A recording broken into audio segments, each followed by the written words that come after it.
Oh, I think I can do it. Never mind, I did it.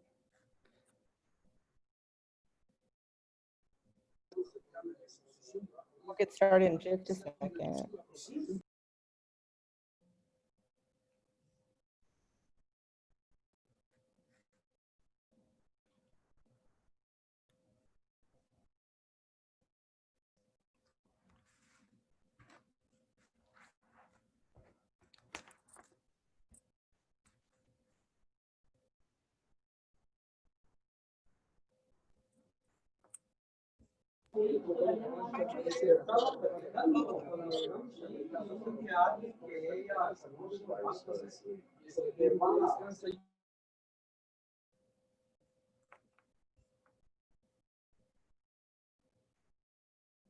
While we get started, we have a couple of polls. I would like to start with our census poll. So whoever's in here, can you just take a moment and answer the question?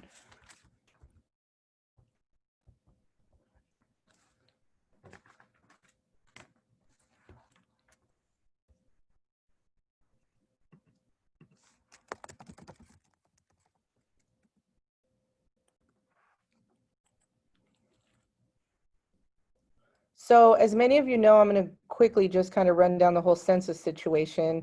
Our original census due date was October 31st, and the federal government decided to shorten that and make that September 30th. As of the past couple of days, the court ruled on that, and so as of today, the new due date is October 5th. So we got a couple of extra days. I was hoping that, you know, they would go back to October 31st because we definitely need that time. But if you haven't done your census, looks like the majority of you have, please get that done. Compton was at a little over 63%, and the census numbers, they're valid for 10 years. So whatever funding is coming to us, it's going to last for the next 10 years. And if we are not all accounted for, we're definitely, you know, not going to get the funds that were allotted and the representation, because it does determine our representation. So thank you for answering that question. On our Instagram and on our Facebook, we do have a link tree in our bio, and you can click that, and there are a bunch of different links to do your census, to register to vote, all of that good stuff. So feel free, if you need to access the links, to go there. Thank you to everyone who is joining us today. It's been a little bit of a crazy day, but I am so thankful that you're all here with us. I'm going to go through some quick introductions, and then we'll get right to the presentation. There are 12 propositions on the ballot this November 3rd, and so we definitely are going to need some time to get through them. I'm very thankful to Roberto for being here to present those. So my name is Candace. I'm the founder of Compton Advocates. However, I am not the only person in Compton Advocates. There are 7 of us that are a part of the organization. I'm trying to see who is here with me. Jennifer is one of our board members. She is here. Yolanda is also one of our board members, and she is here. And that is it for now. But yeah, there are 7 of us that are a part of this organization. I will introduce Yolanda Gomez as well. She is the founder of Vecinos Unidos por Compton, and she is responsible for developing this wonderful Spanish counterpart to what we do. We realized that our Latino community was underrepresented, and so Yolanda just took the reins on that and has done a great job. Yolanda, do you want to say anything? Yes, hi everyone. Thank you for joining us. So as Candace said, I am the founder of Vecinos Unidos por Compton, and I also have some of my team here. I believe Chris is here joining us. He's one of our teammates at Vecinos Unidos, and also Vivi is on the line as well. And so basically, like Candace said, we're here to just advocate for our non-English speaking side of the community, which makes up a good majority. So, no sé si esté alguien en la línea, quizás que, perdón, lo estoy haciendo esto por medio de mi teléfono, so no sé cómo, no estoy muy familiar with this. Aunque abogo por la comunidad latina, también batallo a veces con hablar. Is there anybody on the line that needs Spanish only? ¿Hay alguien en la línea que ocupe asistencia en español nomás? Por favor, levanten la mano o déjenme un mensaje para poder comunicarme con ustedes. So yeah, that's it. I'm just asked everybody if there's anybody that needs Spanish translation, please just send a message to me, and then I'll make sure to keep you up to date on what's happening in the meeting. Thank you. Thank you. We also have Roberto Rodriguez here. Many of you probably know him from the community. He's an educator. He is very politically savvy. He ran for the school board in the last election. Excuse me. And we are so thankful to have him here. He is just a wealth of knowledge, and he will be the one presenting the propositions this evening. I see DeLacy joined us. She is another one of the Compton Advocates board members, so it's more than me. Roberto, do you want to just briefly introduce yourself? Hello, everyone. Buenas tardes. Mi nombre es Roberto Rodriguez. My name is Roberto Rodriguez. I'm a teacher here in Compton. I work for Compton Youth Club. Yo soy maestro aquí en la comunidad. Trabajo en el programa Compton Youth Club. I've been an educator this starting my 8th year. Este es el 8º año de ser maestro en la comunidad. And pretty much, I'm always here for the community. Yo siempre estoy aquí presente para la comunidad. So thank you. Gracias. Thank you. We also have Keith Allen here with Able Way. We recently connected. He's a community partner, and he is super passionate about voter registration. And so he is here. I'm going to let him introduce himself. Hello, can you guys hear me? Yep. Hi, good evening, everybody. My name is Keith Allen. I want to thank everybody for being on the call as well. I'm very excited for what we're doing. I'm really hyped. I have a few of my brothers on the call as well. They have their own organizations. Davion Malden is on the call, Julius Charles, and Joe Sims, who's a part of Able Way as well. So we look forward to working with everybody to come together and executing this plan. Thank you for joining us. And so Compton Advocates really, I always say my intention was not to start a nonprofit or even get to this point, but it just naturally happened. And part of the reason we have been successful in outreach into the community is our community partners. So I'm really thankful to Roberto and Keith and all of the other community partners that we have worked with over the past year and a half. It really has been a very beautiful thing to see, come to fruition. So before we get started, I'm going to go through a couple of important dates. I'm going to launch another poll. And if you can answer that when you get a chance, that'll kind of tell us where we are at with things. So voting is important. I was one of those people that kind of voted, but just kind of, for lack of a better term, half-assed it because politics was just really confusing for me. And it was messy, and it didn't bring a whole lot of good feelings. So I was like half paying attention. But once I started to get involved, I realized that these choices that we make, they affect us significantly. And it's really important that we're educated and aware of how these different decisions, affect us and our families and our communities. So some important dates for this upcoming election: mail-in ballots will be mailed on Monday, which is 10/5. I believe that's Monday. If you're not registered to vote yet, looks like everybody's registered to vote, so awesome. If you're not registered to vote, that deadline is October 19th. So very important date. Make sure you take note of that. And if you have friends or family that are not registered to vote, make sure that they get it done before that date. Really easy to sign up. There are links in our bio. I will put links in the chat as well so people can access those.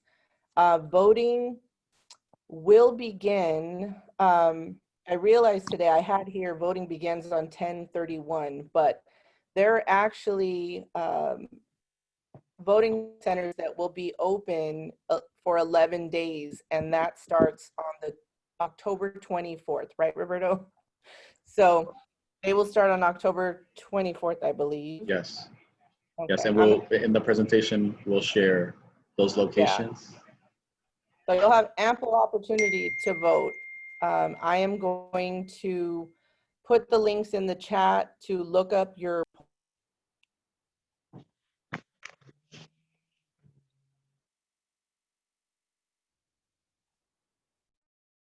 You muted. Can you hear me now? There will also be ballot boxes that you can safely drop your ballots off at Rancho Dominguez Park and Looters Park. So you'll have that option as well. And with that, I'm going to turn it over to Roberto. Take it away. All right, awesome. So good afternoon, everyone. So for me, I love teaching about the election. I love teaching about, getting out the vote. Because of course, it's one of the things that, at least with the young people that I work with, I think one or two of my young people are actually here on the call, because it's one of those things that I enjoy doing. And so,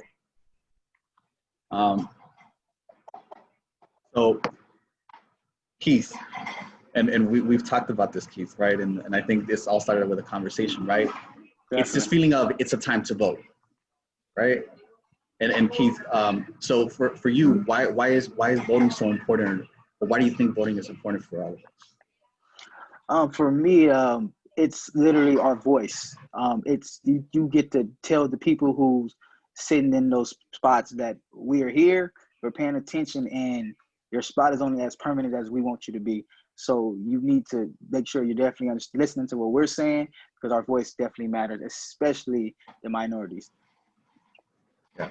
And see, and this is why, for example, we've shared this before, but if you don't know if you're registered to vote, there's always a place to go check, right? And here, right, say it with me, elevote.net//VR status, elevote.net/VR status is where you can go check it, right? And I mean, Keith, simple, right? Simple to check. Simple. All right. Do you know your name? Do you know your birthday? Do you know your house number? Simply put it in. If it doesn't show up, then you need to go here. And Keith, can you tell us a little bit about registertovote.ca.gov or registering to vote? Yeah, it's people. The thing about it is, I think one of the problems is that people don't know how easy it is. It takes less than 5 minutes to go in there and check in to register to vote. So sometimes it's not about people not wanting to do it. It's just the lack of knowledge. So that's why we're all on this call together to figure out a plan, to come together and express this is how easy it is. Like Roberto says, it's that simple. You know your name, your birthday. That's pretty simple. We all know that, and it takes less than 5 minutes to do it. Yes, and see, and this is one of the things that, and I've talked with Candace about, is that the feeling that our vote doesn't count, our voice doesn't count.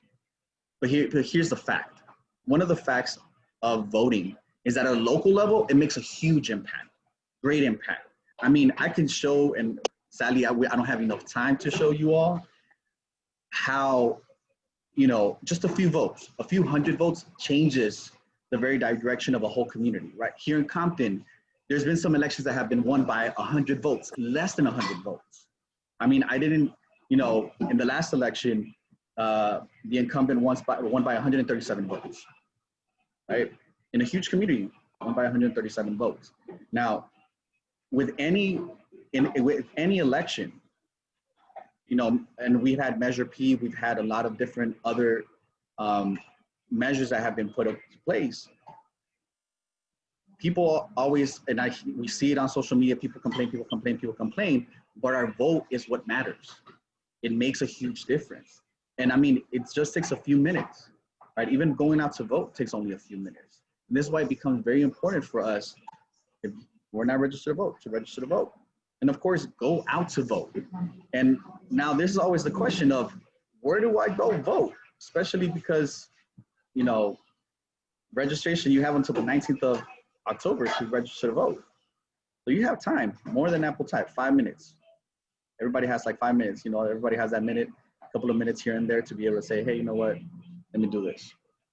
Now, this just came up, and this is, you know, something that we've talked about, that this upcoming election is the future, for the future of our society.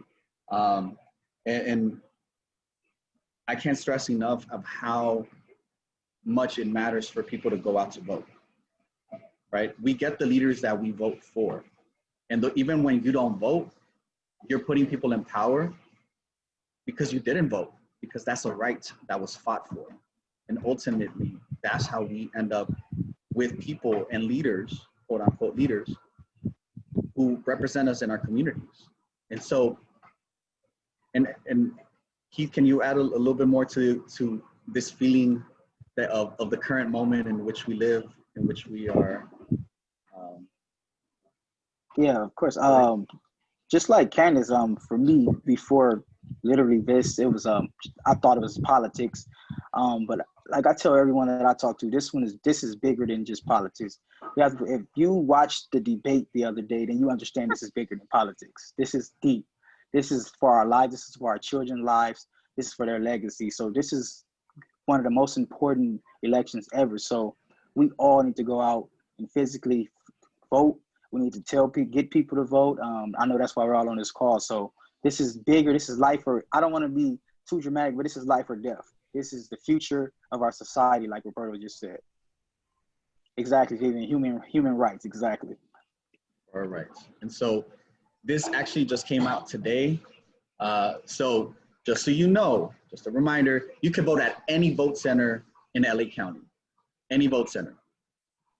So you're here in Compton, but let's say you work over in Long Beach. You can vote over there in Long Beach. There's a vote center there. If you work over, let's say in Southgate, same thing there. Linwood, same thing there. Culver City, same thing there. As long as it's within LA County, even all the way up in Lancaster, Palmdale, because they are part of LA County, just so you know, there are places there for you to vote. And there is this beautiful, beautiful website, say it with me, locator.lavote.net/locations/VC. And you're like, wait, how am I gonna just remember all that? It's easy, locator.lavote.net. And as you can see on your screen, that's where I'm at. I'm here in Compton. So anybody that's like, well, do you live in Compton? Yes, that's my house. These are the closest vote centers to me, right? Roosevelt, because of course, Compton High is closed. The Dollar Heights Health Center, Compton Youth Build, where I work at. The Rosecrans and Oleander one, vote center from last election. That's another vote center. But, and this is something that Candace was alluding to earlier, those are places that are open starting October 30th. But catch this, there are bigger places that are open starting October 24th. You're talking about Compton College. Compton College, you can start voting there in person if you don't necessarily trust putting it in the secure boxes, because there are secure ballot boxes and vote by mail, and I'll talk about that in a second. But these are also places where you can vote in person starting October 24th. And if you want to go vote in Staples Center, look at all those vote places. Everywhere. Like I tell my young people. You want to go vote in Staples Center? You can go vote in Staples Center starting on October 24th. You know, help you it up. It's all good. My boyfriend's going to Dodger Stadium because I guess they're going to be a vote center. Yeah, so. Dodger Stadium. You want to go vote in Dodger Stadium? vote in Dodger Stadium.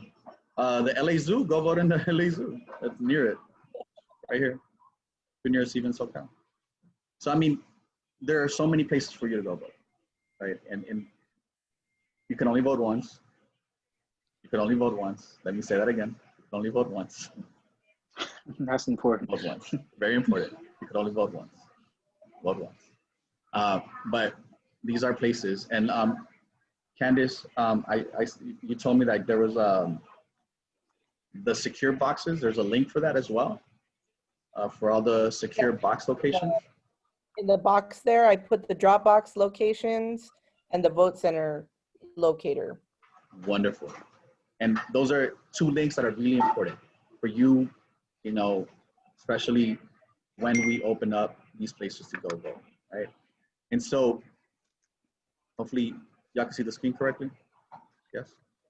Just want to make sure. I always ask that to my young people. So those are all the places. Like I said, Compton Youth Build is one of the vote locations this upcoming election. 3 ways to vote: at the polling place, vote by mail, or voting early. And I mean, if you really have a fear that your ballot is going to get lost, you can go all the way to where the voting, the vote count happens, all the way in Norwalk. The address is right there. And that's literally you dropping it off to the people that will be counting it starting on November 3rd. Because you can't vote, you can't count the votes until the date of the actual election. That's another fact. Cool. So now, before I continue, any questions, comments, concerns, issues before I go into? I have a question. Yes. So I read online that everyone who is registered to vote is automatically going to get a mail-in ballot. Is that true? No, they actually sent something to you a couple of months back. It was kind of like verifying, hey, do you live here? If you don't live here, can you send something back? So they sent that starting September, no, not September. It was like late August. I remember seeing that. Yeah, so. Don't they send everybody like a sample ballot or something so you can make all your marks and then take that with you?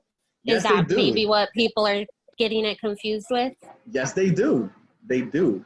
Everybody gets a sample ballot. You should have received it this week. Sample ballot. Here, of course, you can look at what your ballot's going to look like. Because literally, it breaks it all down. So, sample ballot, yes. Everybody gets a sample ballot. Do not confuse it for your actual ballot. Because, once again, and some people are, you know, like for myself, I put myself that I vote in person. So I petition for it to be, I vote in person. Okay. And there are people that do have that. I know state of California said that everybody will be receiving a mail-in ballot, but of course people can opt out of that. Yes, any other question? Or concern, comment? I don't know, I haven't checked the chat. No, I think we're pretty good in the chat. I've been looking at it, yeah. All right, just ladies and gentlemen. Like, you can't complain if you don't vote, which is true. Yes, yes, you can't. Because now I'm gonna answer the bigger question that often happens is, well, I don't know what they're talking about in the ballots. I don't really understand these propositions. I don't really understand what I'm voting for. And in front of you, you have multiple places that you can actually check out for more information. Vote 411, Voters Edge, which is ran by the League of Women Voters, and they have it throughout the United States. Ballotpedia. All of these, you can go to their websites, check them out. Like I mentioned, there's so many different things on the ballot for this one. And this is just the ones that, these are just people that are running for office. And I don't have time to talk about who's running for office because we're concentrating on ballot measures. But LA County Supervisor, State Assembly, State Senate, U.S. Representative, Compton College District Area 2, only every 2. Water replenishment district, 4 and 5. My people who always are talking about, wait, who's the people that run our water? Yeah, District 4 and 5. Part of Compton is part of District 4. Another part of Compton is District 5. Yes, look those people up. You know, go to Voter's Edge or Ballotpedia, and I mean, check them out. Because, you know, these are people that we're voting for. Yes, Candace? Up, Candace, up. You're muted. It's like automatically muting me. We're voting today on this one as well, right? Say it again. District Attorney, Lacey and Gascon? Yes, District Attorney, judges. I mean, there's a gamut of different. Yes. These all affect us directly. So a lot of people don't know what the supervisor does, or the assembly district, or the Senate. Like, all of these affect us directly. So it's super important, and we'll probably have another community roundtable where we go through the seats as well, because I think we're probably going to. Yeah, that's important. Yes, and I mean, you know, this is all what's in there, and of course, you can always go back. You can go to Voter's Edge. You can go to Ballotpedia, check them out, and it only requires. So, like for example, so for Ballotpedia, the sample ballot, the only thing you have to do is put in your address, kind of like how you did with locating your sample ballot with the. Oh wait, I haven't gotten to that part. Wait, hold on. Yeah, so you can look up your sample ballot through Ballotpedia. You can look up your sample ballot through Voter's Edge. Once again, do you know your address? Do you know your zip code? Find your sample ballot. But you can also look up your sample ballot through the county. Go to isb.lavote.net/voter lookup. And I mean, you could go more directly and just go to lavote.net, isb.lavote.net, and you could actually literally fill out your sample ballot that you could actually print out and take to the polling place. You could do that. You can literally generate a poll pass, because that's how we're doing it now. You generate a poll pass, and you could actually go to the vote center and cast your ballot. 21st century, people.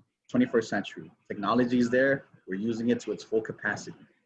So you can go isb.lavote.net, and you can literally get your sample ballot, fill it out, print it out, take it to your polling place, and vote. So 21st century, we're there. All right, now any other questions, comments, and concerns before I go into the meaty part of today? The part that for some of us, it causes frustration, causes us literally to look at something and be like, that doesn't make sense. That's grammatically incorrect. There's a part that mostly everybody, eeny, meeny, miny, mo. Yeah. Everyone does. Yeah, sadly, some of these eeny, meeny, miny, mo's cost us millions of dollars. Cost us a lot, yeah. Millions. I don't want to throw billions, but yeah. Billions and billions. Billions. Billions. So let's go into the ballot measures, because that's what we came here for. So ballot measures, AKA propositions, of course, gotta throw that in there. Is a piece of proposed legislation to be approved or rejected by eligible voters. Ballot measures, propositions, people are getting confused. Wait, is that the ballot measure? Is that proposition? Same language. Sometimes they use measure, sometimes they use propositions. Usually for anything that is at the county level, they use measures. Anything that's at the local level, they use measures. But usually when it comes to the state, they call it proposition, right? That's how you end up with the Prop 10, Prop 13, Prop 15, Prop 21, so that's how you end up with all these beautiful different propositions. Yes, they don't teach you this, but I do. So these are all the different propositions. Look at all those beautiful numbers, 13, 15, 16, 17, all the way to 25. There's 12 of them. The last time we had these many propositions, you got to go back all the way to 2016. I wonder what happened in 2016. There were like 16 of them. Oh yeah, presidential elections. Yes, they tend to happen right around this time. So presidential elections used to tend to have a huge number of propositions because, of course, this when most people are going to go out to vote, because presidential elections tend to have more people go out to vote. And of course, there is one other one, Measure J, which I'm not going to cover because that one all by itself just requires its time all by itself, because it's going to bring up feelings and emotions, and I just don't want to touch on those ones today. So I'm gonna table that one, but let's concentrate on these ones because these are What the was ones that measure again, Roberto? I'm sorry. Measure J. Oh, Measure J. Measure J. Measure J. You know, they all have these different measures. Like I said, local versus state. Props. Measure. All right, cool. Now let's go on to the meeting stuff. So make sure you have your sample ballot. If you do have your sample ballot, if not, go to isb.ballotvote.net to get your sample ballot. So go there because we're about to go over the propositions. So I'm gonna try to do all the propositions within 3 to 5 minutes because I'm gonna be using the terms and the language that is being given to you all. And then what I'm gonna do is I'm gonna put up the arguments for and against it that are literally being brought forth by the people that are trying to pass the proposition or trying to go against the proposition. And then I'm just gonna give you a clear vote yes if you want this, vote no if you want this. So for all the following slides, I'm gonna first put up the language, then I'm gonna go down through the arguments, and then finally at the end, I'm gonna put, if you want, vote yes if you want this, vote no if you want this. Cool, got it? Awesome, so let's start. So Proposition 14, the first one is essentially a bond, a $5.5 billion state bond for stem cell and other medical research, including training, research facilities, construction, administrative costs, dedicates $1.5 billion to brain-related diseases. It comes out of the general fund for the state of California. General fund, it essentially is the big fund where all of our taxpayer money goes into before it gets allocated. So general fund goes there.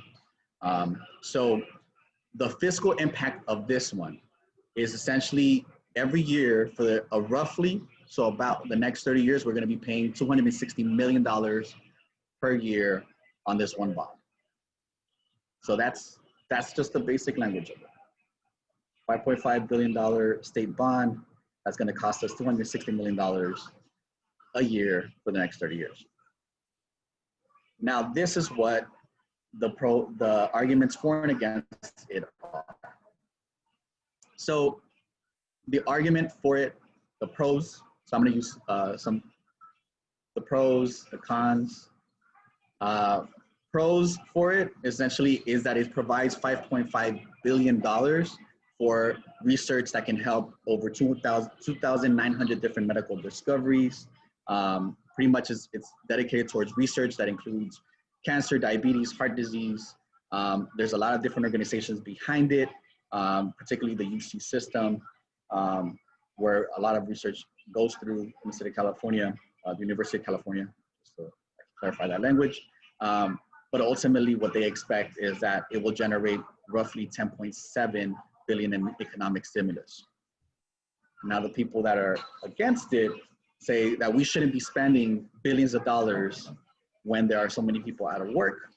What they're saying is that there are federal and private groups that are already paying for stem cell research, that essentially it will add up to about $7.3 billion at the end when we finally pay off this whole bond, which there is a fear that it will increase taxes. And then finally, the previous funding, because it did have previous funding that was passed almost a decade ago, essentially saying that it didn't necessarily provide any real treatments or economic benefits, and essentially that it's just for investors and companies to make and to fund their research. Does anybody need clarification about what are stem cells? Yes, no, yes? Yes. So stem cells, if you don't know, stem cells are embryonic cells that essentially can develop into any other cell. So it can develop into a liver cell, a brain cell, a heart cell. So these stem cells, or these kind of cells, can actually modify themselves to be any kind of cell within the human body. Just to give that scientific side note for everyone, just to clarify that. So you might be saying, well, can you clarify this for me real quick? Because that's a little bit too much. Same thing is this. If you want to vote yes on it, essentially if it's approved, you're essentially providing $5.5 billion in bonds for stem cell research and that medical research that are connected to stem cells. And if you don't want a bond of $5.5 billion, you're just rejecting that funding. Because pretty much that's what you're doing. You're just rejecting the funding of $5.5 billion for stem cell research. And that's it. So that's Proposition 14. Any questions, comments, concerns, issues before I go to the next one? How many minutes? I have a quick suggestion just for everybody. I don't know. I'm doing this here. So as Roberto's explaining it, I'm like, I'm already doing my cheat sheet for my voting. So okay, like what am I gonna go on? So thank you. I don't know, just throwing it out there. Yes, and feel free. Well, this is live, so you can always go back and just look back and be like, wait. And of course, I'm gonna give you all the links again at the end. As well, when we're done. Yeah. So we'll be able Cool. to. Awesome. Everybody's doing their work. Incredible. All right, next one. Quick question on this stem cell. Yes. There's the con says that there's really no. Where's the evidence that we got anything back from the current bond that was already passed on this thing? Yeah, and that's part of the pushback on this proposition, is because there was research tends to not, it generates money, but it doesn't necessarily do it directly because it's research. So that's what they're saying, that there was no direct benefit or direct outcome. And so pretty much that's kind of been the pushback against it. That essentially, there was a research, it was funded, but there was no direct payout to the state. But of course, the pros would say there is, it's just that it's not necessarily seen in the state's pocketbooks directly, very indirectly.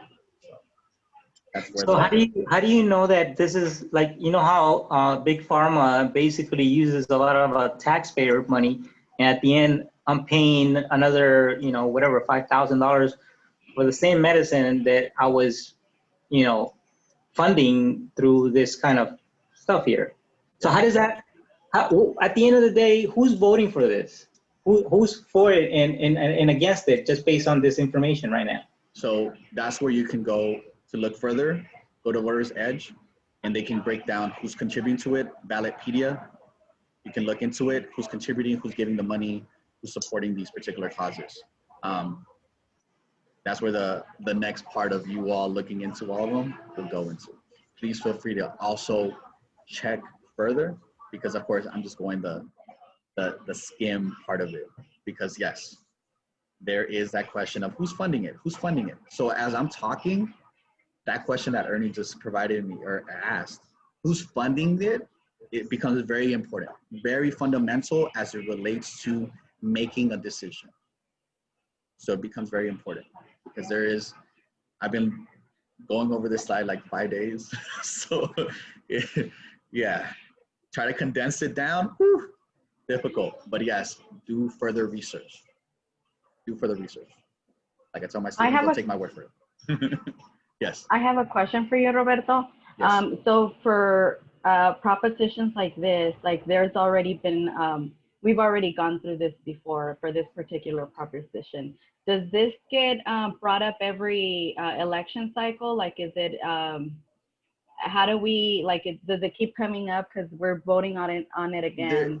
There are different propositions, and I'm gonna get to one of those next, where it's something that pops up usually every election cycle or every other election cycle, usually the big ones. But yes, there are some propositions, and there are some propositions that literally are going against each other. And I'm gonna talk about one of those that is actually in this upcoming election as well. So yes, there are some propositions that get brought up every other couple of years. Like, for example, like trying to separate California into different states. And fortunately, there was not one this time because the last one was taken out of the ballot. But I mean, there are things that come up every couple of years. So yes, but let me go into one that is gonna incite you all up. Proposition 15. Proposition 15. Proposition 15 is the way that it's increasing funding sources for public schools, community colleges, and local government services by changing tax assessments of commercial and industrial property. And that's the key part, commercial and industrial property. Increases property taxes on commercial properties worth more than $3 million, providing 6.5 to 11.5 billion in new funding for local governments and schools. So this proposition primarily is targeted at any property that is, any commercial property that is worth more than $3 million. So that's what's said in your sample ballot. So let's go further into it, the arguments, the pros and cons for it. So those who are advocating for it are essentially saying that wealthy companies and business property owners should pay more taxes on their current, what they're currently worth. It would help fund public services such as school and fire departments, provides billions of dollars in new revenue, essentially takes a bite of some of the wealthiest people or wealthiest businesses in the state. And it gives also tax breaks to smaller businesses to help our economy grow. And then one thing that they want to make sure that people understand is that it keeps the Prop 15 protection for homeowners. So this Prop 15 is specifically legislated towards commercial property worth more than $3 million. That's what they keep saying. That's what they keep saying. Now, the people against it are saying that it's going to raise the cost of everything, including food, gas, healthcare. Wait. It'll hurt small businesses struggling already with the pandemic, will trigger the largest property tax increase in California history, ultimately might cost the consumer money. It might make it harder for some of the smaller businesses to stay open and will require huge costs to administer. So essentially, this proposition in its most lamest form breaks down to this, which is simply put, if you're voting yes on it, you're changing the taxes on most commercial businesses and it does not affect homeowners. But if you vote no on it, it's just going to keep things the way they are. So this proposition, taxation for schools and business, schools and other public services versus keeping things the way they are. Cool. I want to make sure that I don't spend too much time on all of them. Any questions, comments, concerns? Can I get like one or two? Yes, Robert, Tomas. Yes. So the concern with this one, and of course, because of my type of business, the business that I'm in, what's not being addressed on this is what they call mixed use. Mixed use complex, which has retail buildings on the bottom, and you have 5 stories of apartments. So the concern is that the mixed use is going to be viewed as commercial, and if the mixed use is viewed as commercial, then the mixed use is going to get taxed, which means everybody in that building will now be taxed.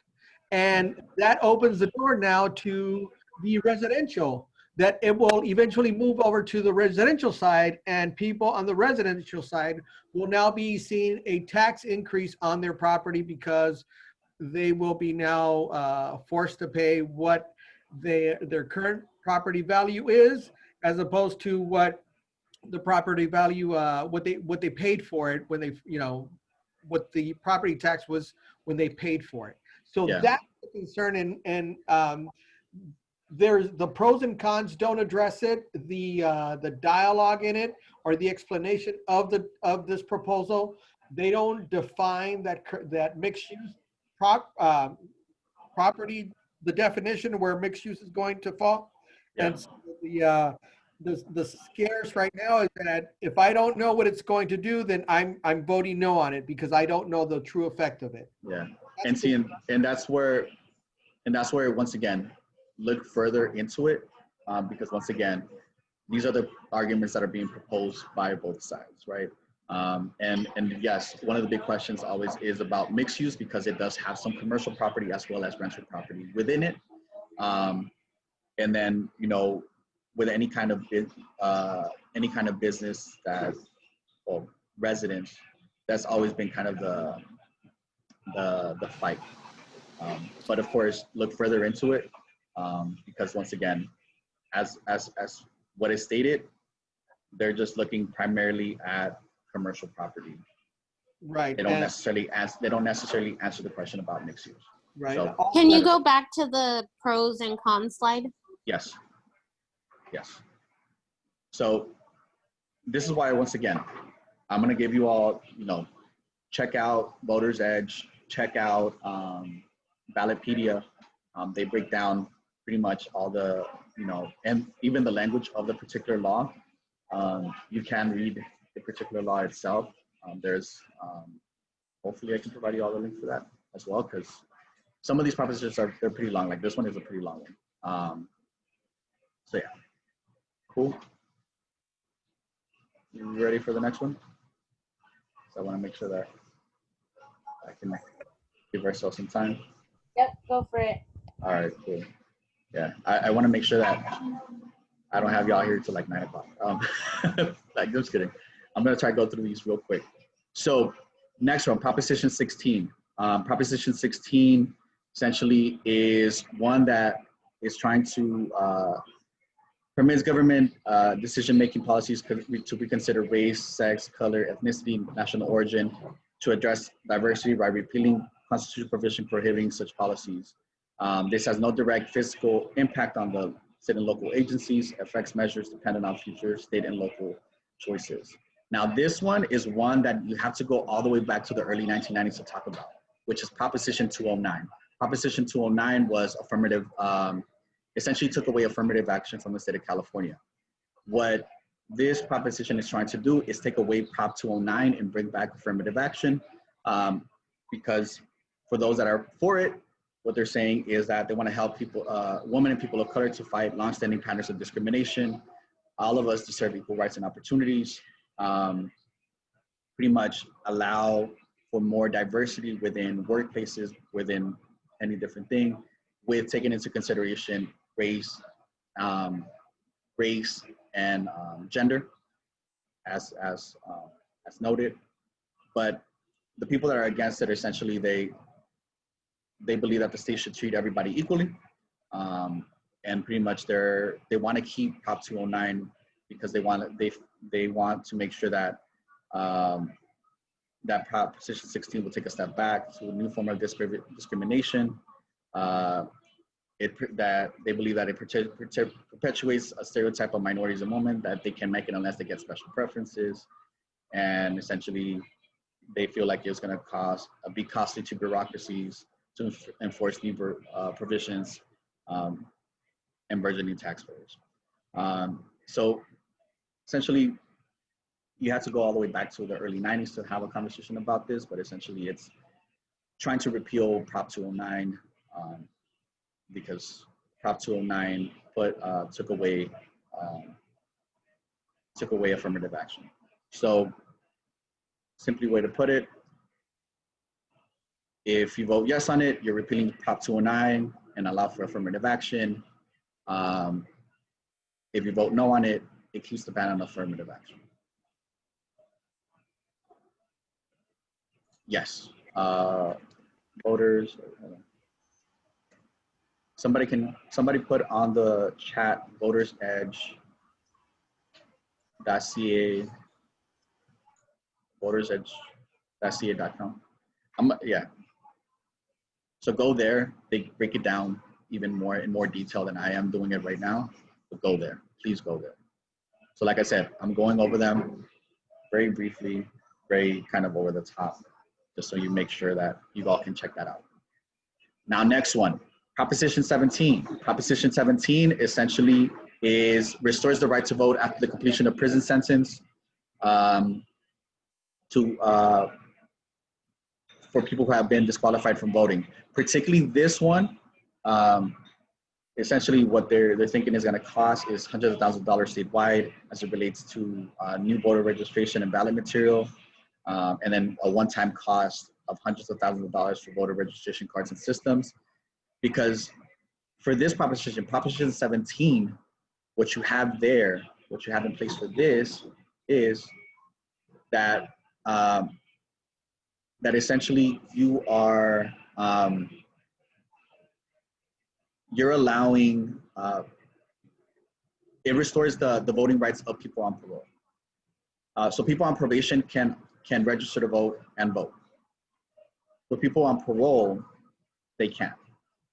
So what this proposition is trying to do is trying to get more of the people that are on parole and have already done their time to actually be able to register to vote. Now the con side of it is that there's a pushback against people who have committed violent crimes or who have been on parole to vote. And so pretty much the simple put of Proposition 17 is essentially, if you vote yes on it, you're giving parolees the right to vote sooner, as soon as they leave prison, versus the current way in which it's said, which is parolees cannot register to vote or vote until they have completed all of their time, which of course disenfranchises, I think they said, a little bit over 50,000 people within the state of California. So give parolees the right to vote earlier as soon as they leave prison versus keeping things the way they are, which is they have to complete their whole time before they can register to vote and actually vote. Cool. Next one. Proposition 17. Proposition 17 is one designated as allowing 17-year-olds to vote before the next general election and otherwise eligible to vote. This means that essentially it will cost a few $100,000 to a few $1 million every couple of years, because of course every couple of years we have new young people that are eligible to register to vote and actually get an opportunity to vote. So Proposition 17, pretty much what it allows is that if you are 17, let's use this year for an example, because this is the easiest way for me to explain it, because I know that there's a lot of information here and a lot of information here. Simply put like this. Prop 18 was this. So let's say you had a 17-year-old that turned 17 pretty much within this year. Turns 18 within this year. So let's say in the primary in March, they were still 17, but they were expected to turn 18 before the November 3rd date this year. So what it will do, this legislation, Prop 18, is that if that young person was going to turn 18 before November 3rd, so for example, if there's any 17-year-old that turned 18 between the primary and the general election between March and November 3rd, they will now be, they would actually be able to vote in that primary. So they would have been able to vote in March. And then again, we'll be able to vote in this November election. So that's the easiest way for me to explain it, that essentially if you were going to turn 18 before a general election, like November, you could have voted in the primary or even any special election that happened in between that one and the general election of this year. The con against it is that there are people that believe that some young people should not be allowed to vote, that they're not mature enough to make important decisions, that they don't have reasoning, that they don't, like some of you have mentioned, some schools don't necessarily provide this kind of education. So essentially they're at home and they're at the will of the parent. And there are other states who do have this, that they can, young people as young, that are 17, that turn 18 before the general election can actually vote. They do have that. But once again, there's a big push against this one for it, primarily because, you know, you get a 17-year-old voting in a primary or a special election before a general election. So vote yes if you want that to happen. Vote no if you want to keep things just the way that they are. Cool. Next one. Proposition 19. Here comes property tax once again. Allows homeowners who are over 55, disabled, or wildlife disaster victims to transfer primary residence tax base to replacement residence. Changes of taxation of family property transfer, establishes fire protection services fund. Local governments could gain tens of millions of dollars of property tax revenue per year, probably growing over time to a few hundred millions of dollars per year. Schools will receive similar property tax. Like I said, property tax is one of those most interesting, complicated things about any proposition. So this is once again another one about property tax. So the pros for it are essentially is that you should not pay higher tax property taxes on a new home, especially if you lose your home to a disaster. There are, you know, essentially Prop 19 expands Prop 13 rules for homeowners who are seniors, wildfire victims, or anybody with disabilities, allowing the transfer of their homes and property tax value to a replacement home anywhere in Los Angeles. Because of course, as we see with the wildfires, and right now it's in Wine County up there, some people are losing their houses. And so what it would allow is that anybody 55 and over, or anybody that's been affected by wildfires, to be able to transfer the same property tax that they have on that property to any other property within the state.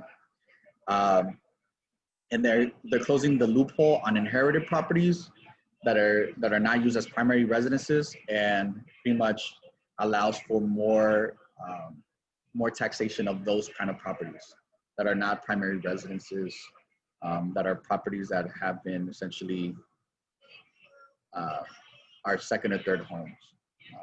And so this proposition, or something similar to this, was actually, they tried to pass this in 2018, and essentially it didn't pass.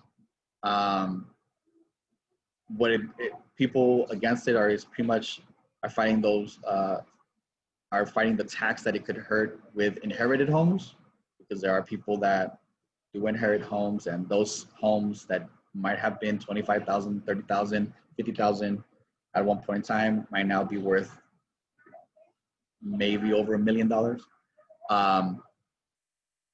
And pretty much what they're trying to do is maintain that the right for people to pass property over up to $1 million, because essentially this one will tax anybody, any property that's passed on from parent to child, and reassessment. It's just reassessment of the taxes. So that would, I'm sorry. Yes. That would essentially affect a lot of the community members here in the city, because as I understand, there's still a lot of elders who have passed on their homes. And then I think, if I'm not mistaken, it's after or before a certain year, right? Like I think it was sometime in the 80s. 1985. So, okay, yeah.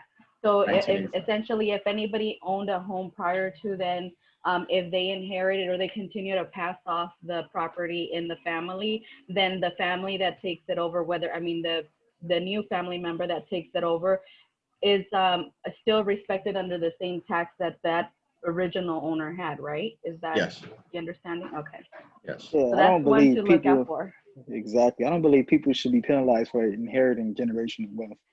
Yeah. And that may be the only way they inherit generational wealth in their whole lifetime. So that's definitely a big one for sure. Yeah. And this one of those things, this one is written very complicated, just so you all know. This is me trying to simplify it as best I possibly can.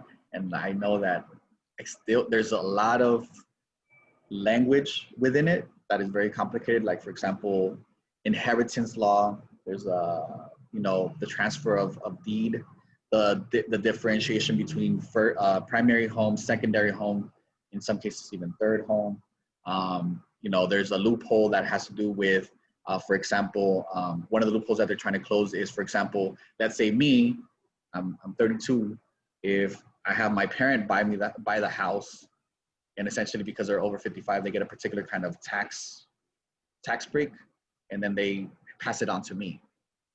So they're trying to close that kind of loophole where, let's say, a parent who's over 55 buys the property and transfers it over to their child. Yeah,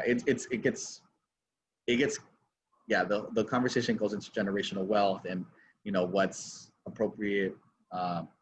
There's so much nuance in that.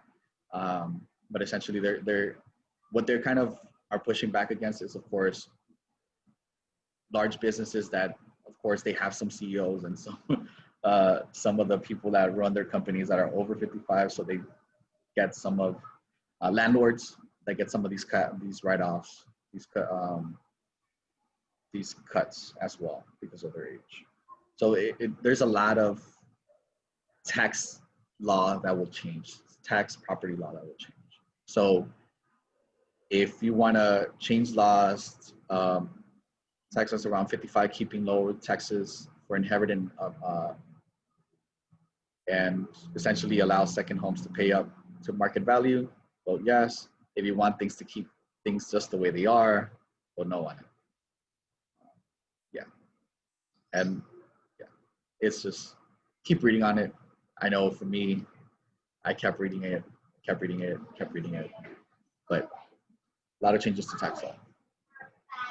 Next one, Prop 20. Prop 20, this one has to do with changing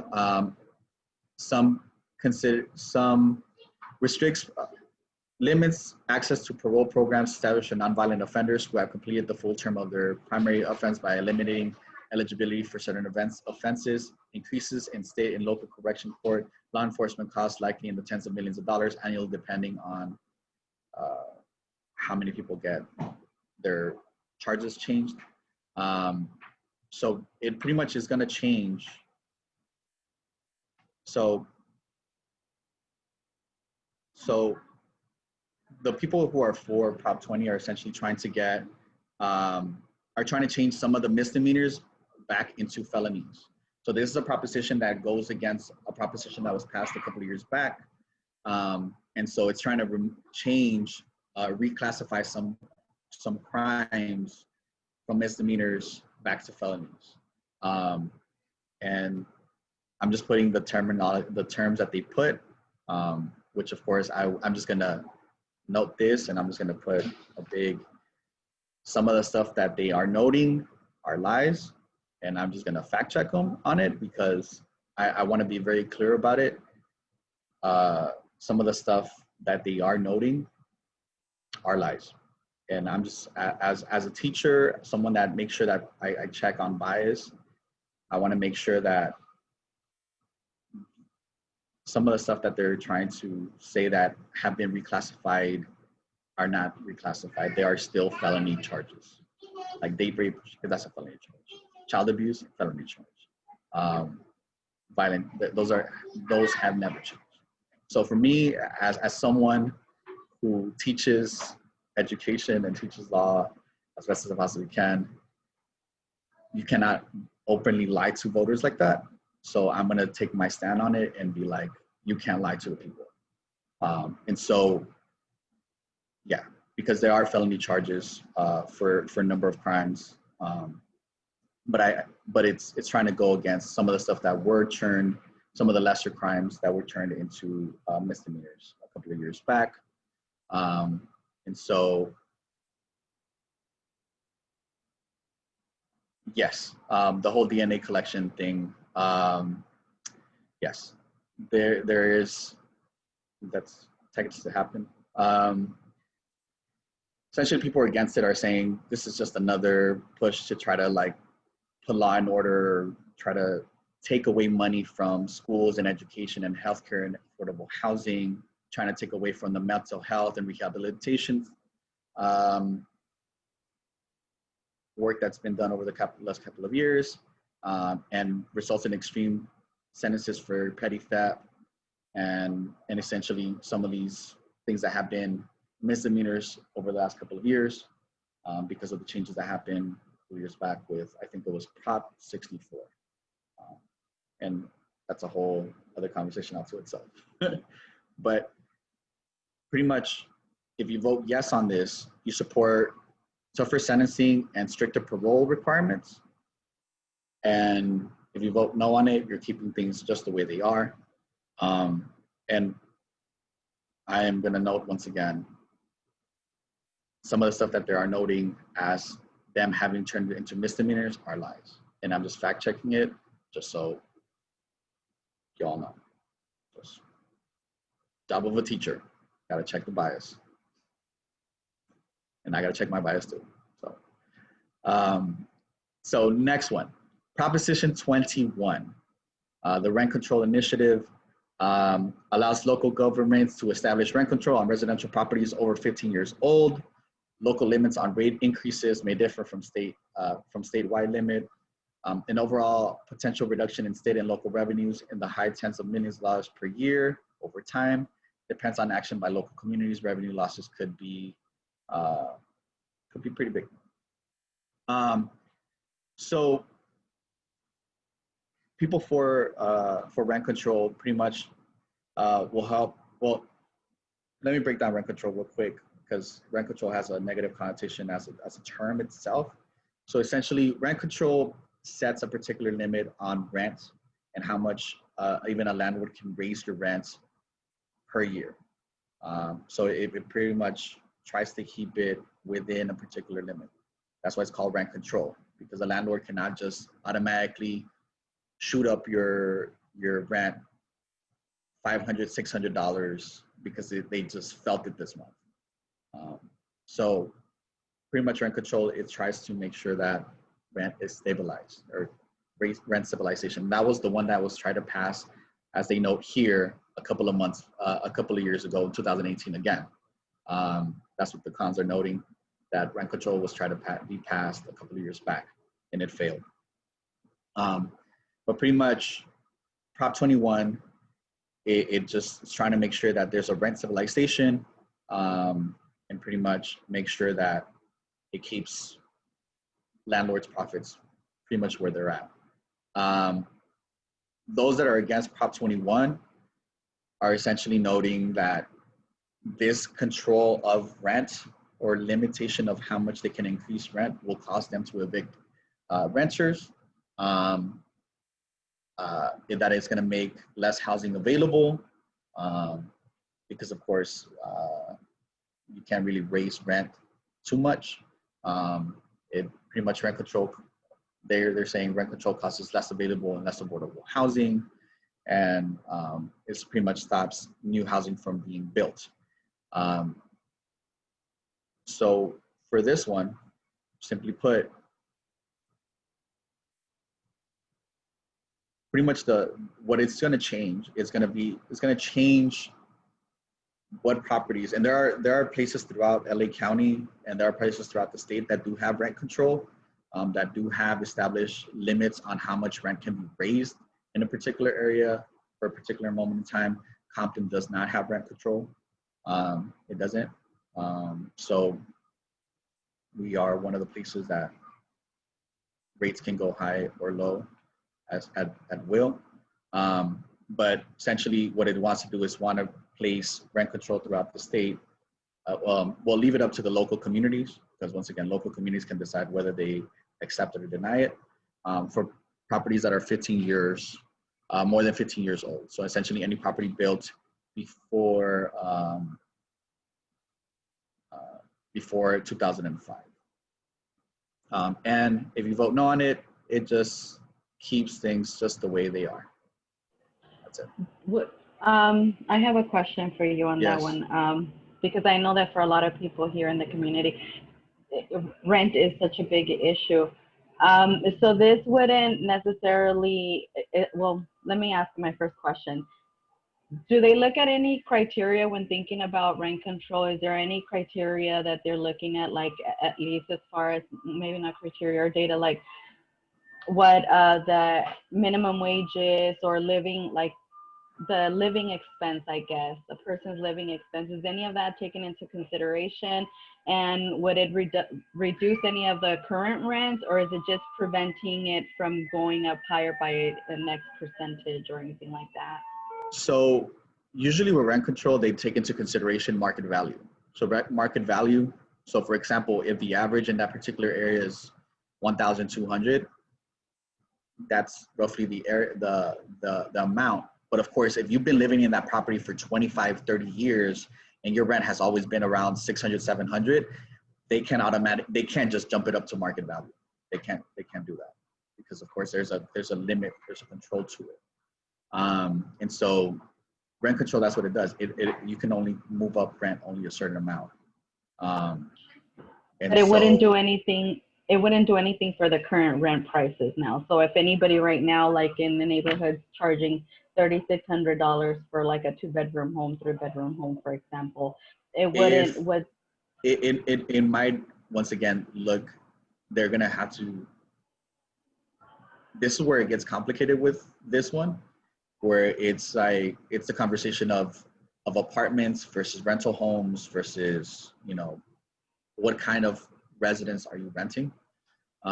So this is where it gets a little bit complicated with this particular legislation, where they're trying to make sure that landlords don't shoot up the cost of rent.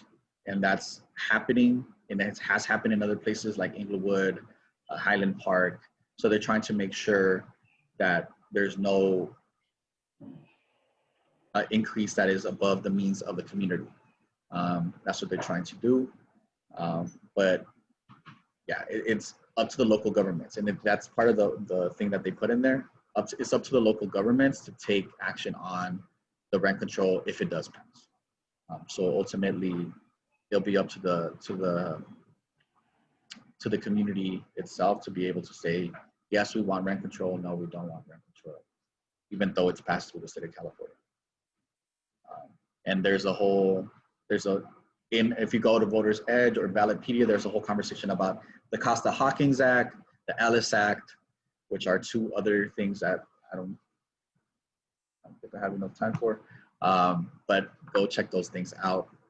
Hawkins Act, Costa Act, and the Ellis Act. And if you really want to go back into its history, go look up Proposition 14, 1964. If you want to go all the way back. Yes, I'm a history teacher, everyone. So I know all these kind of crazy little facts. But yeah, go back in time. Yeah, Ballotpedia actually has all that information. I'm on there right now. Yes. And then if you're going to also find things about Prop 13, so yes, read up on Prop 13 as well. And that's a whole, I don't have a whole day to teach you all about Prop 13, but it changed California forever. So just going to put that there, little side note, take it wherever you can. Prop 13, 1978, if you all are taking notes.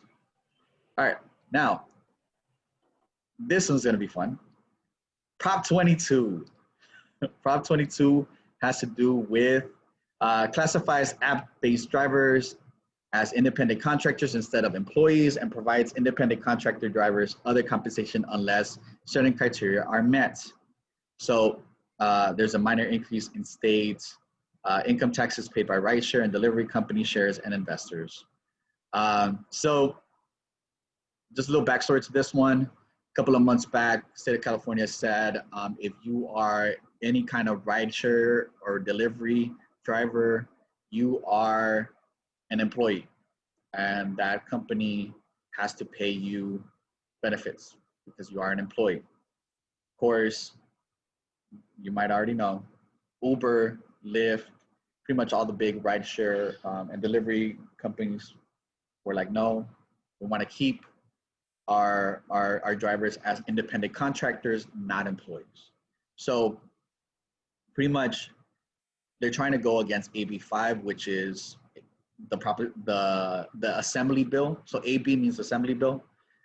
The assembly bill that made rideshare drivers no longer just independent contractors, but actual employees.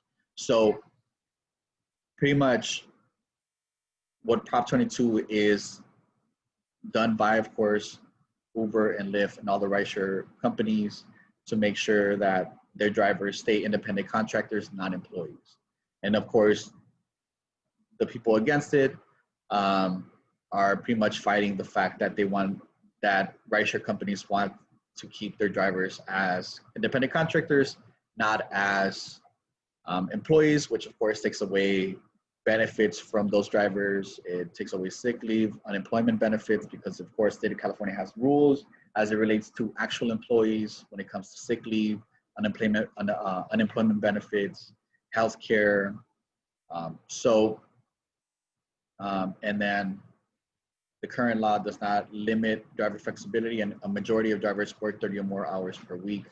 So they're kind of pushing back against the rideshare company, saying that these drivers will not be able to make their own schedules. So simply put, if you vote yes on it, you're allowing for app-based drivers as independent contractors. If you vote no on it, you're allowing app-based drivers to be thought of and seen as employees. So vote yes if you want app-based drivers to be considered independent contractors. Vote no if you want app-based drivers to be considered employees. I had a question. Yes. Sort of limit how much like one can kind of make. So like I know there's people that obviously like people who are like drivers and stuff like that, like they obviously like if they become employees, are they capped at a certain amount of hours they can drive and stuff like that, or are they going to be kind of in everything that I read, there was no cap. I didn't see any cap. There was no conversation of a cap. It was just this whole conversation of, are they employee or an independent contractor? That was the big conversation that was happening there, where it's like independent contractors. I mean, there are people that drive 100 hours a week. So, I mean, I've had one Uber driver that he's literally like, this is my life. And I'm like, oh, okay. Well, live your life, man. So you have that. So I didn't see anything around a cap. But you know, there are rules about double time or time and a half, but I didn't necessarily see anything within the legislation that spoke about it. But once again, go check out the legislation, go to Voters Edge, go to Ballotpedia to just get more information about the legislation, or just go directly to the state secretary and they'll break that down. And most likely you will get another one within the next week that actually breaks down one of the propositions too. So maybe it's going to arrive on Saturday, maybe it's going to arrive on Monday before your ballot. I don't know. We'll see. Ernie, you had a question?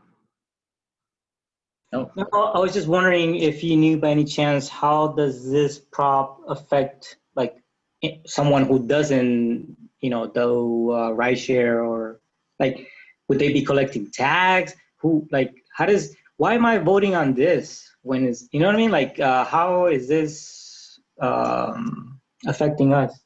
So propositions can come around two different ways. Propositions can come either directly from the legislative, or they can come from essentially voters, right? So if you're starting to see, right, some of these are done.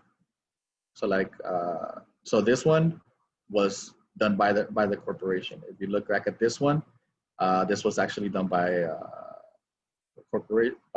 group. This one was done by a group. So they always kind of also note who does them. I didn't necessarily put it down. I usually do. So this is a legislative amendment. So this is something that was actually brought through the legislature. So state assembly. So this is actually something that was brought from the state assembly for people to vote on. So there are some things that literally, if you have enough money, like this, rideshare companies have a whole lot of money, so they got enough people to vote, to put in signatures. You have to collect a little bit over 1 million signatures to get something on the ballot, propositions. So there were a little bit over 1 million people who said, yes, let's put this in our ballot, and now we're voting on it. So yeah, I mean, it's one of those, you know, you can have something done through our legislature, and then you could have it be something done through citizen corporation. So That's powerful. So this Yeah. is Okay, that makes sense. That helps a lot in determining how I'm gonna vote. yeah, Right. and that's why it becomes For very sure. important. As you all are listening to me, once again, Voter's Edge, go to Ballotpedia. The information is there. You can actually look up who is funding some of these propositions, right? Who is it?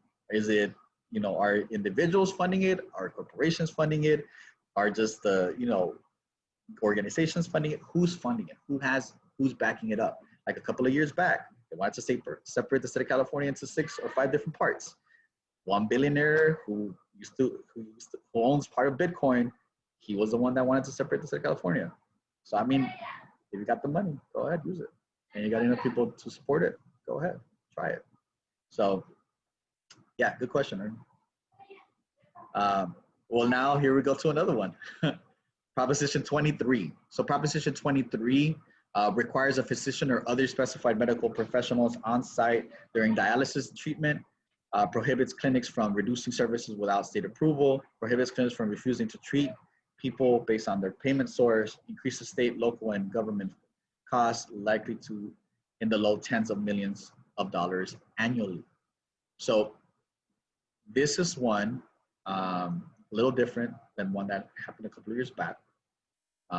But what you have here is dialysis is a dangerous procedure. So people for this are essentially, dialysis are dangerous procedures. Clinics should have a doctor available to help, prevents discrimination, protects patients in rural communities. Patients should have access to a physician on site whenever dialysis treatment is being provided, provide reporting and transparency of infection rates, encourages clinics to improve quality. Strong protections should be provided to vulnerable patients when clinics close. The people against this are essentially saying that Prop 23 would take thousands of doctors away from hospitals and emergency rooms, making California doctors shortages shorter. Real quick, my dad takes dialysis. Usually they have a registered nurse there.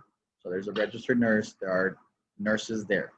So it's, doctors will show up once in a while, but usually if it's just like a follow-up. But essentially what they're saying is that this one would actually make sure that there's a doctor present at all times.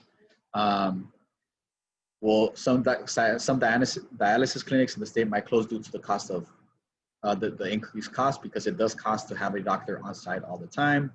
It would force community clinics to cut services or close, putting their risk our lives. Would make our physician shortage worse and lead to more overcrowding in emergency rooms. And dialysis clinics are strictly regulated and already provide high quality care. So for this, you're essentially just voting on this. Do you want a doctor on site during dialysis, send infection data to the state, and allow for the permission from the state and to state permission to needed to close clinics? See, I worded this all wrong. Essentially this, doctor on site, send infection data to the state, and then permission from the state to close any clinics. And then voting no on it will keep things just the way they are. So if you vote yes, you want a doctor on site, send infection data to the state, and then permission from the state to close clinics, and voting no just keeps things just the way they are. Cool. Next one. Prop 24. There's 2 more people. There's 2 more. There's 2 more. 2 more. I I'm a little bit over time, but it's okay. So this one, and I mean, this one is, I could just say this one as quick as possible, which is pretty much it provides California Privacy Protection Agency, making sure that sensitive data, sensitive information is not used as business by corporations or businesses. So they cannot share any of your personal data to other people for business.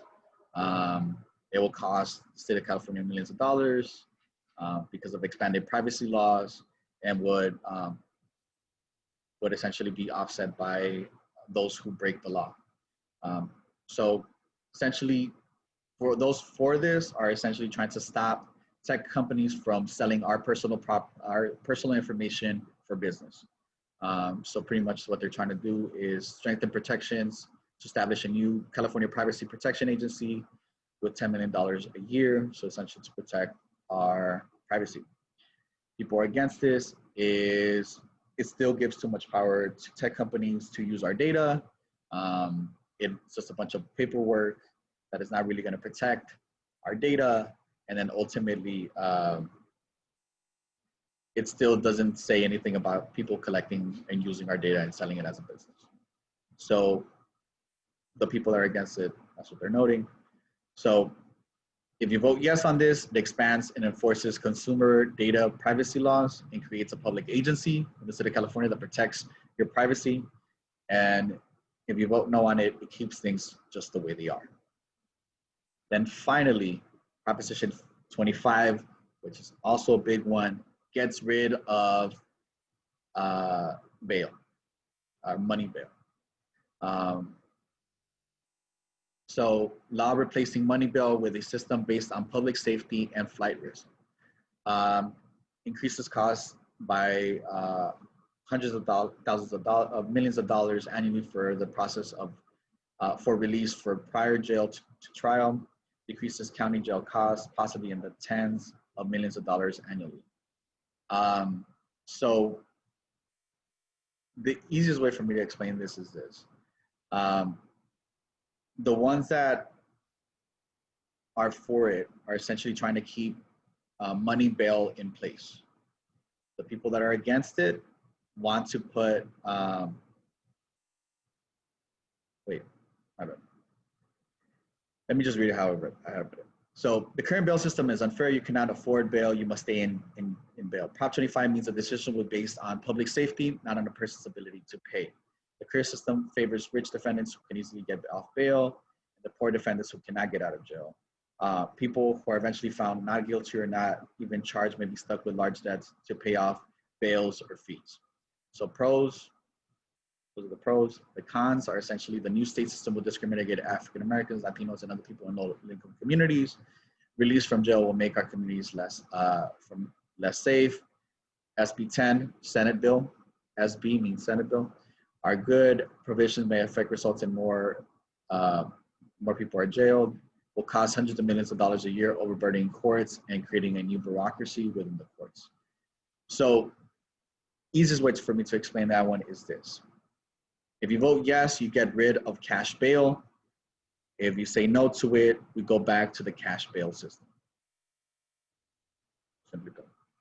I would actually add on here, gets rid of cash bail system and puts in place a new flight risk slash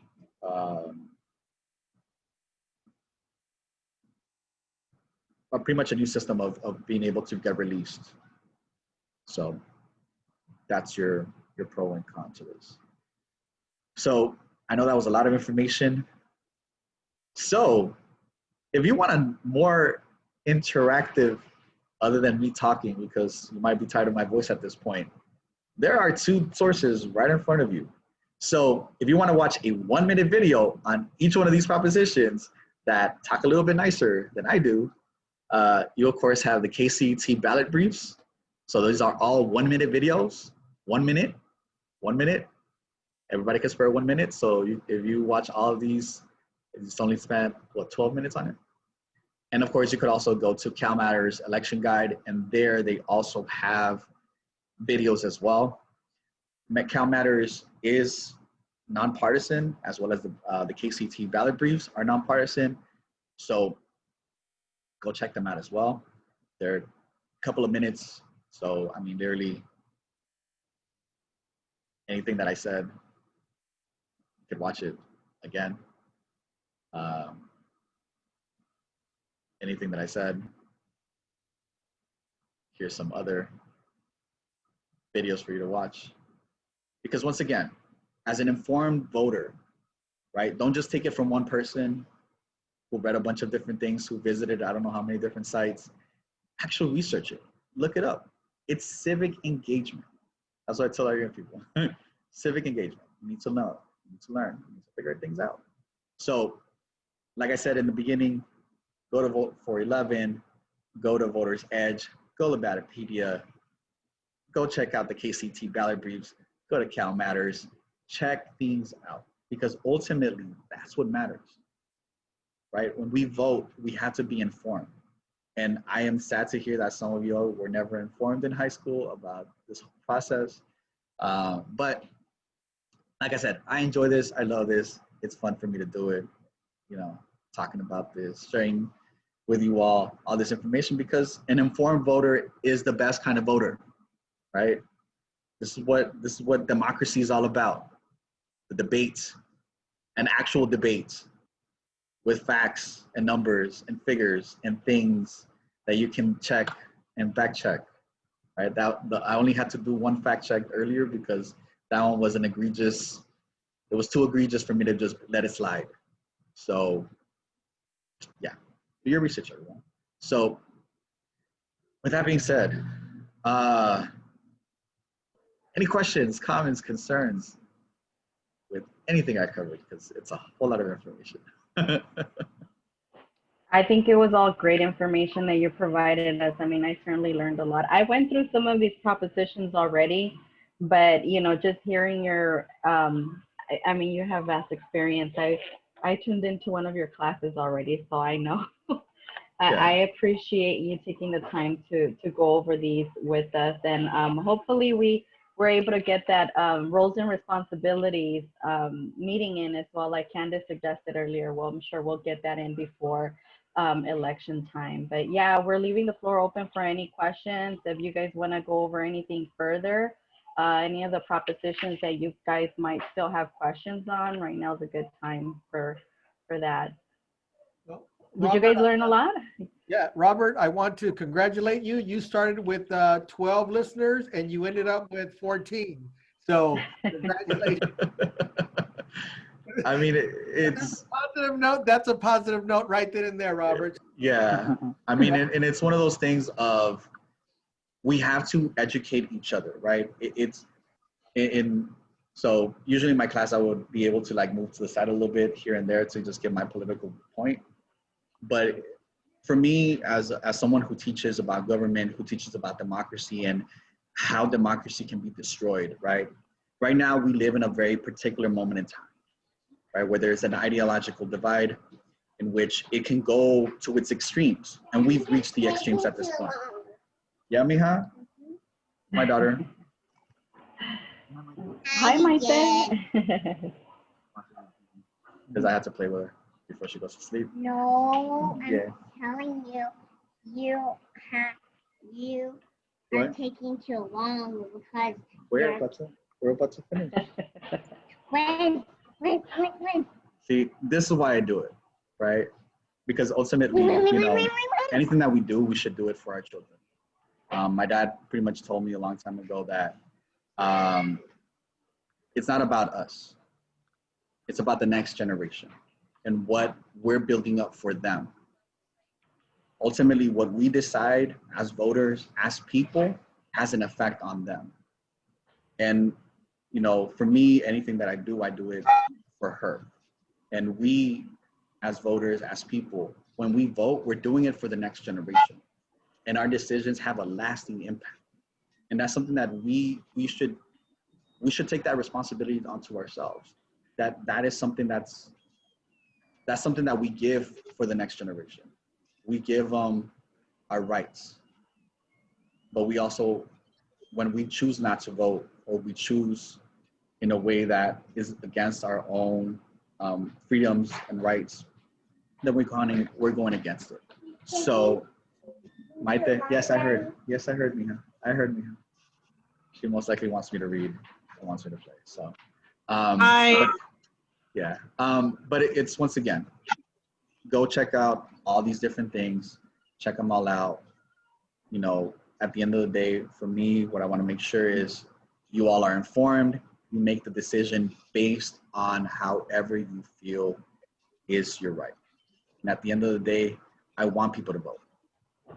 And vote not necessarily just for yourself, but vote for the next generation. Vote not only for yourself, but vote for your community. Because at the end of the day, that's what we're doing. We are trying to get people to vote.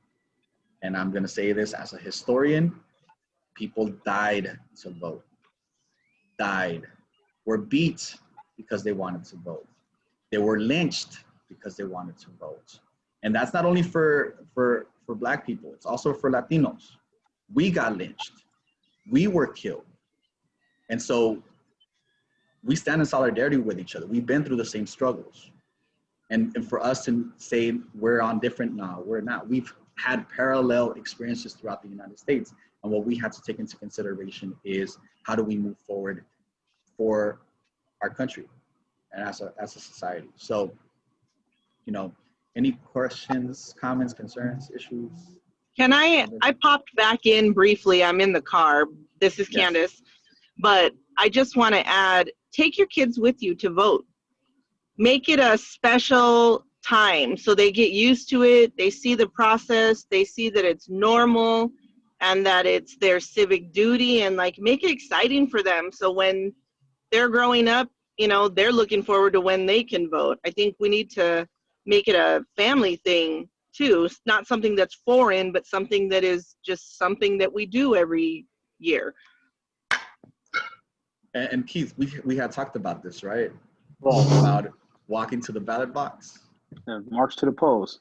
March to the polls. Exactly. So if we need to show community, if we want to show solidarity, we want to show how we move together and how we move forward as a community, let's march to the polls.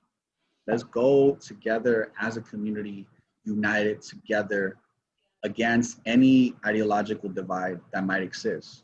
Because ultimately, in a democracy, it's a spectrum of possibility. That's what a democracy is. It's not just a left or a right. As my young people have learned, it is literally a spectrum, kind of like a rainbow, right? There are people that fit in every single little crevice and different colors and different tones and different ways of being and existing and belonging. And so for us, that's what we have to do. So go out to vote. Hopefully we'll, you know, have another conversation about elected officials, and maybe we'll do a march to the polls, right? Right, Keith? Yeah, I wanted to ask and get people's opinion on, because when you just said that Compton College will be holding it for 11 days, that was pretty special. So what better place to do it than March, if we could march there? And I just wanted to get everyone's input on what they think about picking if it's possible, because I know people have different things going on, to try to pick some time, a day that we all come together as a community, the Black and brown community, minority community, I should say. I'm sorry, somebody was calling it. The minority community come together, and we show that Compton, we came together as our community, and we marched to the polls together, and we all voted to show that we came together as a community. So anybody have any input on that? I love the idea. I mean, we talked about it before, and you know, I said that our team of vecinos, we're ready to go ahead and march. I know Compton advocates, we're all ready to engage and encourage people to vote. So I think that's a great idea. Just let us know. Maybe we can coordinate on a date, and then we can share with our followers, everybody who has a platform here, or even if you don't, if you just have a personal account, just share with your friends. I believe that this Zoom meeting is also going to be recorded. I think it's being streamed live right now on Facebook. So if you guys happen to be following Compton Advocates, I don't know if you guys are Instagram followers or Facebook followers, but it should be on Facebook. Please feel free to share this on your pages, and then look out for that date, because I think we will make that happen. Keith, Let's make it happen. I think, yeah, absolutely. So we're ready for it. Let's just coordinate on a date that's gonna hopefully be something that can work for everybody. Maybe we can, are the polls open on Saturdays, Roberto? Like, is it gonna be open Saturday morning? Maybe we can pick a Saturday morning to do something like that. Yeah, so like I had mentioned, yes, you can, they will most likely start, let me show you that real quick. Trying to exit the PowerPoint. But yeah, they should start on the 24th. Usually they will start at 7 a.m. on the 24th. Oh, okay. That's Wow, perfect. 7 a.m. That's cool. So yeah, share this information. Now we're all a little, we're knowledgeable on what these propositions are. Right. Roberto did a great job on providing a lot of resource information, where he gets his information from. I've personally been checking out Ballotpedia, and I already love the site. So if you go down the propositions, you'll be able to click on each one of them, and then it'll give you a breakdown, like Roberto said, and then you'll see who's been for it, who's supporting it, all that stuff. So share that information with your neighbors, please, with your friends, and get, like Candace said, make this a family thing. If you have here in my house, I think we have about 5 voters here in my house. So, you know, that's a good time to like educate our own households on what's happening. And I don't know, maybe I feel like in the future we need to have a bill passed, Roberto, and so that we can make sure that this is information that's being given in schools, because it's sad that I grew up here in Compton, and you know, this is information that was never really emphasized on, you know, like the importance of voting. So we got to make sure our kids get that. Let's see. Any questions from anybody else? So the information is right there in front of you. Compton College, 10 a.m. to 7 p.m. From 11:24 to 11:02, and then starting on November 3rd, you can start voting from 7 a.m. to 8 p.m. And the polls will not close as long as you are in line. So, there you go. Okay. Well, thank you so much, everyone, for joining us. Candace, I don't know if you have any closing remarks, or you're still on the line there. Nope, if that's it, then thank you so much, everyone, for joining us tonight. Thank you, Roberto, for all that valuable information you provided. Thank you, Roberto. Thanks, everyone. Thank you, everyone. Bye, everyone. Thank you. Take care. Bye. Have a good night. Bye.